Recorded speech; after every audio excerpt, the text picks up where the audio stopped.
You are listening to KSG Podcast. This is a short, crisp, concise, exam-oriented, edited editorial for civil services aspirants. In this podcast, we are going to talk about democracy and digital feudalism. Source for the content is the DIPAYAN Pulse article for the Statesman. The birth of the World Wide Web came with a promise. It was perceived as a new democratic space, a vast new common developed initially with taxpayer funding and weaved to ensure that no single entity owned or controlled the entire network. It was seen as a space for using and exploring with no established and well defined rules, boundaries, or existing economic structures. However, the internet did not remain free for long as it soon started evolving towards the very antithesis of its original decentralized roots. Regrettably, our current digital ecosystem, called the platform economy, bears substantial similarity to the medieval economic order known as feudalism. Day by day, it's getting more entrenched. Now, feudalism is a centuries old concept. In the medieval ages, the kings and nobility were the absolute owners of the land. Serfs worked on the land to concoct value, but the landlord appropriated most of the value.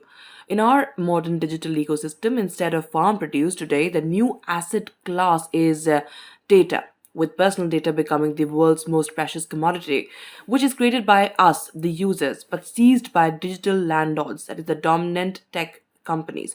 The feudal lords exploited the medieval common, and the once free internet common is now colonized by these tech giants Google, Amazon, Apple, Microsoft, and Facebook. Like the medieval feudal lords, they wanted to control our personal space and wanted us to be hardworking peasants.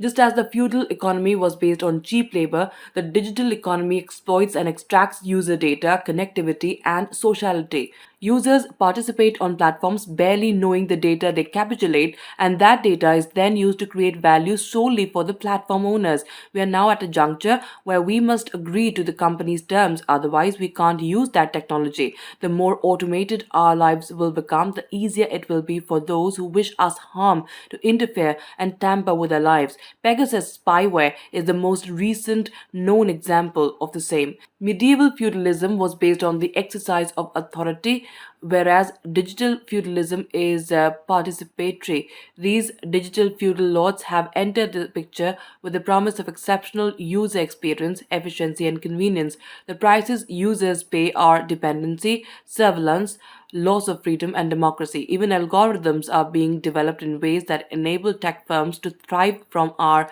past, present, and future behavior. What Professor Shoshana Zuboff at Harvard University describes as our behavioral surpluses. In most cases, digital platforms already know our choices better than we do and can push us to behave in ways that produce still more value. Do we want to survive in a society where our deepest desires for individual agency are up for sale? While we all benefit immensely from digital services such as Google search, we unequivocally did not sign up to have our behaviors indexed, shaped, and sold. These algorithms have indeed been used to improve public services and the well being of all people.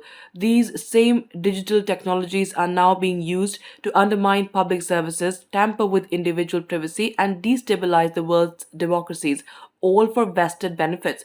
From a democratic aspect, the platforms pose even more crucial questions. Will technology be the equalizer or further widen the gap between the digital haves and have nots? Should we adjust to living in this neo feudal world? Which laws need to be re examined and what new directions do we require? Should tech innovators be content to potter at the edges or strive to strike at the roots?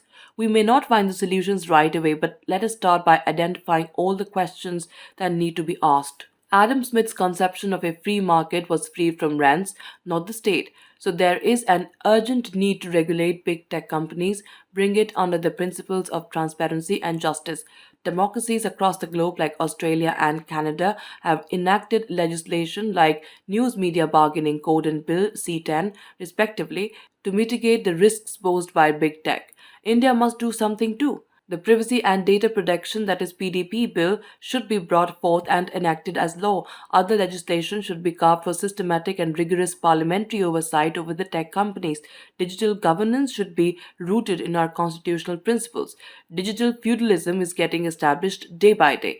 If left unchecked, this will restrict our future innovation and participation. As we progress, we must ensure that technology is our servant, not the other way around. We must force these digital feudal lords to serve us and keep us safe. We have to ensure that even as we lease ourselves, our data, and our rights to these digital feudal lords in return for their technology, we must keep some control. Our future is at stake. That's it for this podcast. Thank you so much for listening. To join KSG India courses and to crack the ICE exam, visit ksgindia.com. You can also get a PDF of this podcast on ksgindia.com. Thanks for listening.